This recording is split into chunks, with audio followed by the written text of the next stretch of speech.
What do you miss the most when you open your eyes in the morning about your home? To wake up and go make coffee with my old Tiffany coffee and just sit at my couch, feet on the table, and look at the ocean, but just be in a place that is intimate, is mine, is protective, and feeling safe. Yes. Yeah. I want to welcome my dear friend, Valentina Castellani-Quinn, to Zoe Scott Live. Valentina is one of my oldest, dearest friends in Los Angeles. And Valentina is a very, very talented filmmaker. She is from Italy. And what I have to tell you is that Valentina is one of the survivors. She lost her house in the fire. Yes. Which has been a very, very deep and difficult experience. We're here to talk about it. How are you doing? How are you feeling? We are still, of course, in shock and in that kind of mood where you just stay in the present of putting one foot next and on top of the other and really surviving this terrible experience. One of the most important things to actually say, I think, is, people from the outside is convinced that the celebrity lost the house. And first of all, I want to say that celebrities have been extremely supportive and helpful towards the entire Los Angeles community in so many different ways. But most important, the life of many family and just regular people have been affected. Yeah. Entire families that find themselves on the street, sleeping in shelters or looking for a place to sleeping stay. In their cars, right? I've heard about people sleeping in their cars. Yep. I mean, people's perception of Malibu is that it's all the rich and famous, but there's a lot of different people in Malibu. First of all, the beauty of Malibu is that, yes, there is a very big, large crowd of entertainment people, but there is also the surfers and the kids and the university. Pepperdine University is there with kids from all over the world. And I think that this small dimension of an international village with people from all walks of life made its beauty. So it's colorful. We love it. It's creative, we isn't love it. We meet at the ice cream places. And unfortunately, by January 7, the community was destroyed in that sense. Devastated, right?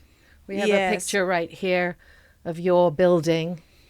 Yes, burning down. What remains of it? Yes. It's difficult to wake up still in the morning and think there is nothing to go back in there. Right. It was very fast and very unexpected because we all thought it's in Palisades, so it's not going to affect us. And then suddenly at midnight, it was upon you, right? Trembling. And how long did you have to get out of the house? About 10 minutes, probably even 10 less. minutes. In the dark with no electricity. So we grabbed our passport, our computers, our cell phone. Yeah, what can you get in 10 minutes? And, it's funny that in those few minutes, your full life passed in front of you. What should I take? And on one side, you do realize that nothing really matters other than just getting out alive. Yeah. But at the same time, it's very abrupt. And when you finally realize later on, and we realized it the day after, in the afternoon, when we were allowed to go back on PCH, that the house is gone, you realize that wasn't just the four walls of your house. It was actually your home, your soul the sanctuary. Recipient of your life, of your memory, of becoming a mother, of because you're a single mom, right? So I'm you raised your daughter there, right? Yes, I raised my daughter there. A lot of beautiful romantic memories with Francesco Quinn, and history of our families together, and awards and difficult moment that still that place represented holds in a special sacred way, and the fact that it's suddenly gone and you couldn't do nothing. I think that is what breaks our heart. And I speak as a community because so many people lost it. I mean, how do you face a loss like that? I can't even imagine. How do you face it? I'm still going through. So Yeah. I think what is important to me, and I speak by experience, even by losing Francesco, who died in 2011, I think that what really healed me is to put everything into my work, my creativity, which has been an incredibly important valve for me to move forward. I don't know about you. I feel terrible PTSD, post-traumatic stress right now. I've got the waking up in the night. I've got the panic attacks. I've got the anxiety. How are you doing with all that? I have a tough skin, fortunately. You have a tough because I survived many experiences by now. But I mean, the biggest loss for you was Francesco Quinn, my husband, and a person that that died suddenly. So you learn a lot about sudden death and sudden loss. But said that, I think... Did that prepare you for this? Is there anything you can share with other people that have perhaps lost their homes right now that might help them get through this?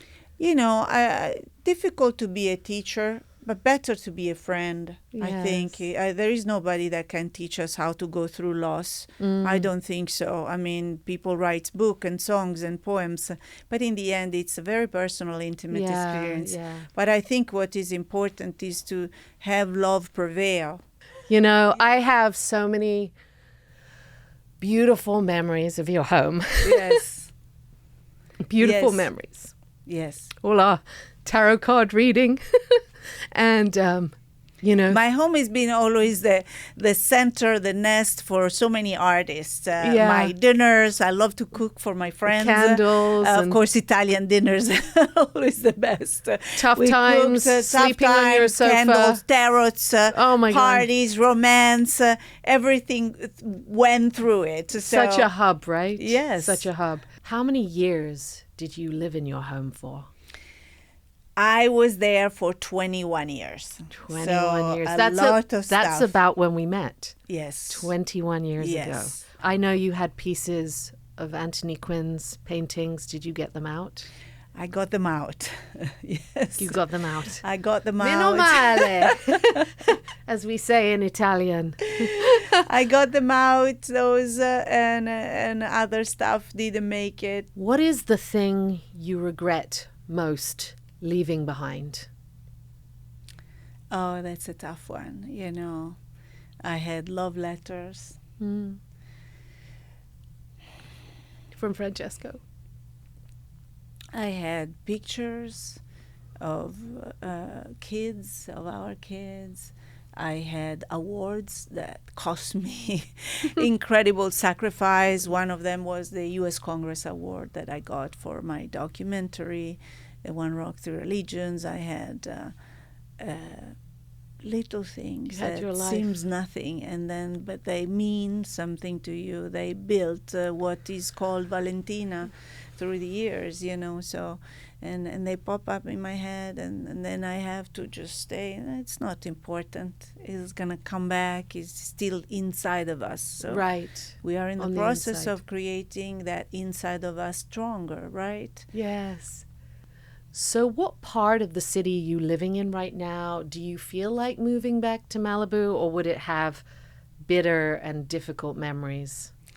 I still live in Malibu. For me, Malibu has my heart. Yes. It's part of my story, and it's part of the story of my daughter. My daughter works in there as well, So I do believe that to leave Malibu, just like to leave Los Angeles, because now it's burned, and so, adieu. I don't believe in that in life. I think that the power is in the people that stays and rebuild and has the dream and see it. And I think it's very important for us, as well as, of course, rebuilding in safety and with governors and mayors and authorities that do care, that are present for the problems and the necessity of this city.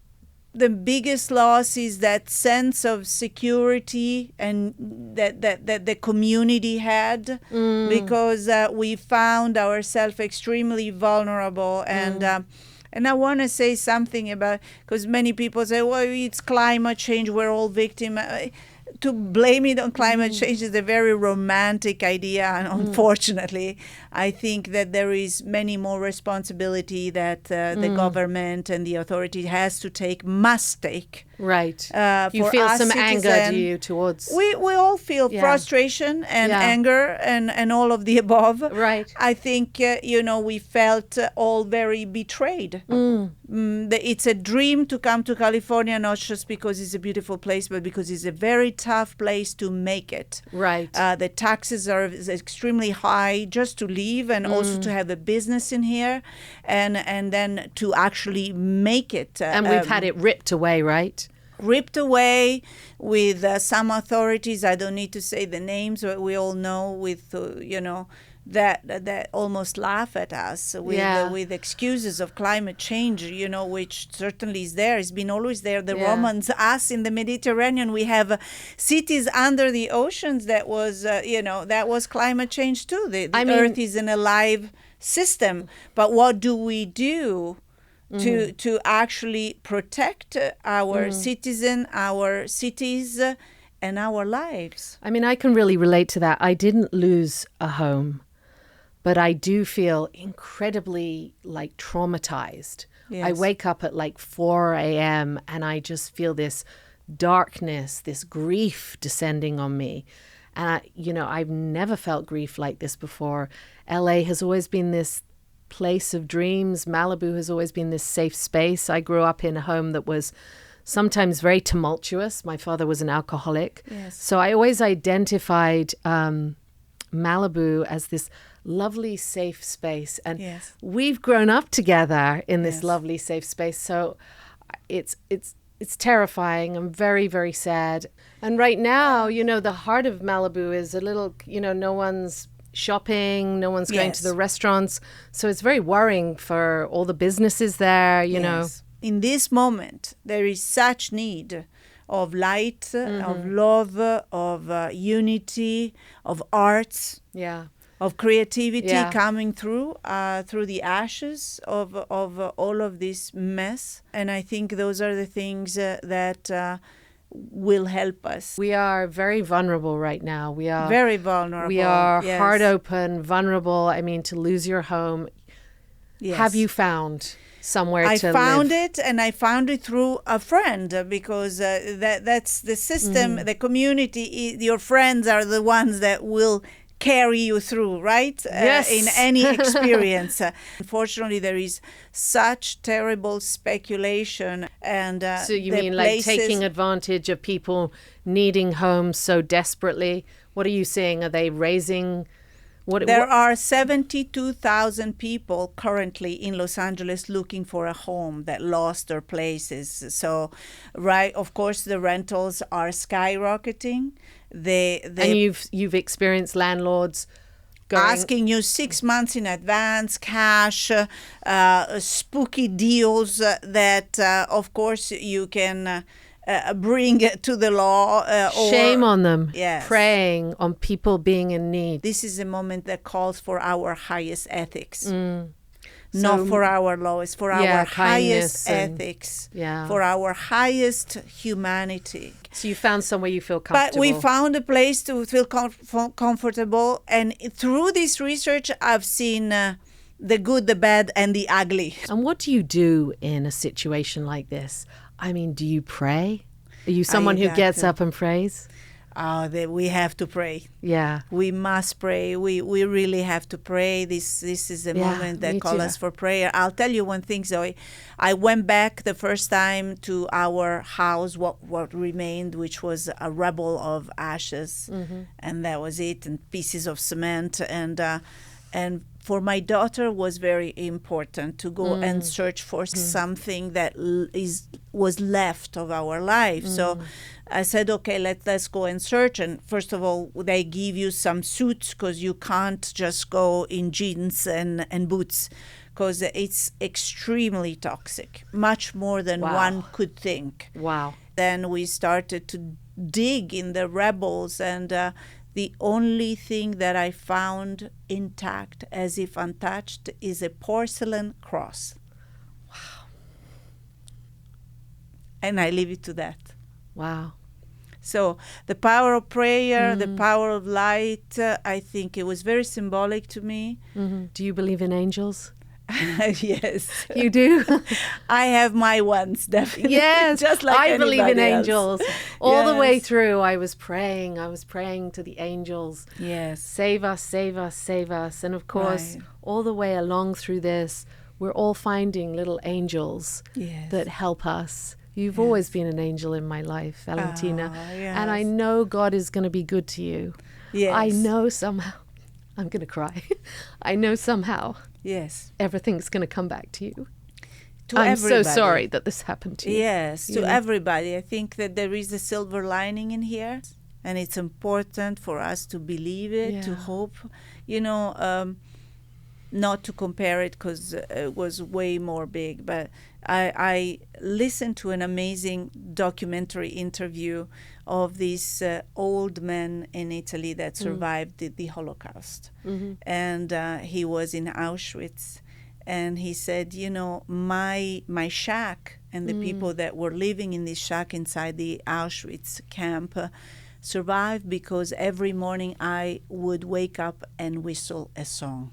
Oh, I mean, that's so beautiful. so this little moment of hope, of humanity that gave hope to an entire little group of people that were staying together in this shack. So we have to remember these kind of things, you Yes. know, even in this moment that is so uncertain, because Yes. we're speaking here as if it's past.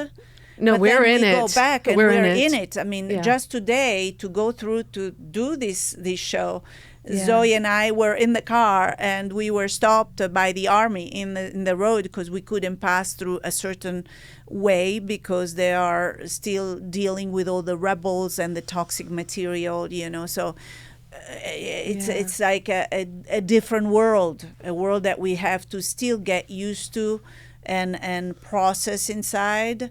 So let's remember that we saw. Yeah. It's also important right now to be present in this community with this community to get through it together and strengthen each other. So the future is not depending from who is quitting, but from who is staying. Staying So, and rebuilding. Staying is very important. Many people say Los Angeles is finished. I don't believe that. I feel like the Phoenix is our own inner resilience and authenticity and what we can bring through in this tragic moment that is truly from our hearts. You are an amazing creative. You've produced all sorts of fabulous documentaries through the years. You've been involved with projects that have won Oscars or been nominated for Oscars. What do you want to create next? Many things. Good. But maybe one we can create something together. Yes, absolutely. I would love that, Zoe. We spoke so many times to do something together, and I think probably it's a great moment right now because we do have always a very great Joie de vie. great joy in doing things together. Yes. And one of the projects that is closer to my heart is this documentary on the great Anthony Quinn, Yes. which I am developing with his son, Danny Quinn, Francesco's younger brother, who wrote the piece. It's called Wetback, which was the Wetback. derogative name with which they were the Mexican people that would immigrate cross the border. I'm getting chills, so were it's going to be called. fabulous. And you know, when we started to develop with some top name, I won't say anything before and surprise later, but we said Wetback is the right name in honor of all those people that did cross the Cahuenga Pass and come to America and made it with honor, with ethics, and with great sacrifice, definitely. So he was one of them. Is this a passion project and a way of reconnecting with your late husband? Is that also part of it? Are you laying that? Very much so, and much more than that. I think, first of all, the Latin community deserves to be celebrated by their first big movie star, because Anthony Quinn was really the first iconic figure that brought Mexico to the world in a time where there was no ethnicity in Hollywood. Little we know, it became a great movie star. But in the documentary, we're not just talking about his story as an actor, but actually as the man he was. And we included all the many kids that he had around the world to have their voices. And sounds amazing. It sounds like an absolutely beautiful project. Yes. And I wish you much love and luck with that. I was definitely getting chills. Yes. If you could make one wish right now, what would it be? Oh boy, that's so difficult. I wish to be always an inspiration, to be always considered a very great ethical artist, to remain always an artist, and to make about my life and the life that surrounds me, my family, my companion, my daughter, and my friends, a big work of art. Well, you have inspired me on many occasions during the highs and the lows. You've been the one who's come around and talked sense to me. So thank you, and inspiration. Yes. Thank you so much. I look forward to doing something really fun to regroup a bit. Maybe we'll go throw the flowers into the ocean. Yes. I mean, I definitely don't think Malibu is done. No. Malibu will be coming back. Yes. As beautiful as ever. It is such a magnificent coast. I always describe it as very glamorous nature. Yes. It seduced me when I was 23 years old, and I have always loved it. It's always been this magic and special place. I'm so sad to see it going through this. Yes. It still feels to me just like a bad dream. Right. Doesn't feel real. My brain is having a real difficulty correlating it, I think, or catching up with what's happened. Yes. There are moments that seem like normal. Yes. And then other moments, like when we saw the army, they wouldn't let us through to your house. It brings us to reality, and that's something that the whole world has a hard time to grasp, because you go in another area and you don't see nothing, so you're tempted to think it's all like normal. And yes, we see the images in the video, but we are so used to see violence and tragedy and catastrophic things through action films that we almost think is a bad movie. Okay, I'm clicking. But then we are back living into it, reality where and actually living this is it. what our lives are right now. Yes, and so many businesses destroyed. I want to say even that, because it's not just the private villa, but so many restaurants, so many iconic places from the 60s have been destroyed. Right now you guys are getting lots of support, but what about in 6 months? What about in a year? Do you think you'll still be getting support? Difficult to say, definitely right now there is a lot of support from Red Cross, FEMA, the community a lot. The community has organized all kind of relief groups and structures and places where you can get all kind of basic needs, from clothing to food to but in 6 whatever. months? In 6 months, difficult to say. I think that little by little, we all have to kind of elevate and strengthen ourselves to pick up the flight on our own.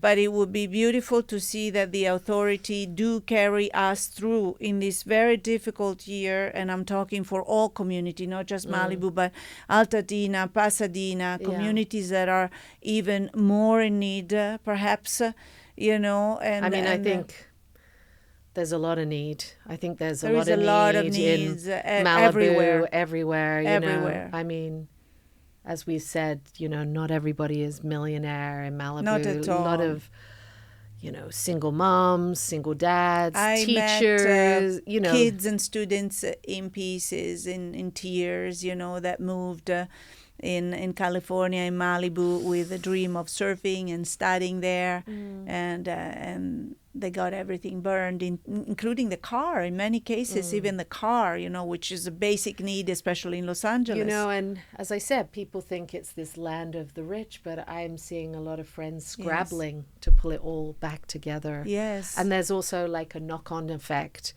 For example, my sister's house didn't burn in the fire, but her landlord has just said, because we lost our house, we need the house back.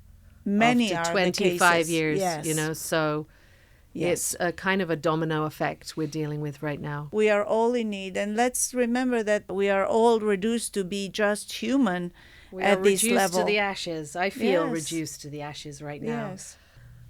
Wow. What an epic, intense, extraordinary month. Girl, this month was a month to end all months. Yes, but you know what? I always say, for the biggest, tougher experience, there is always the biggest reward in life. We all know it. Something's going to come through. So I think if this year started with this tremendous, a tremendous experience, something really special has to come out of it. Well, thank you so much, Valentina. This was so wonderful to sit and talk and even hold back the tears. Yes. I'm looking forward to a moment where we're just feeling so happy again. Yes. And this is sort of somewhat behind us. Yes. I know you have a spirit which is like a phoenix. And I will enjoy every moment of you rising and watching your darling daughter also going forth and having a lot of success. Thank you, Zoe. Thank you so much. Amen. Tanti auguri. Tanti auguri. Yes. Don't forget, there are many people still in need in both the Palisades and Altadena. If you loved Valentina's story, please go to her Instagram and find her GoFundMe page, which is specifically helping both her and her amazing daughter.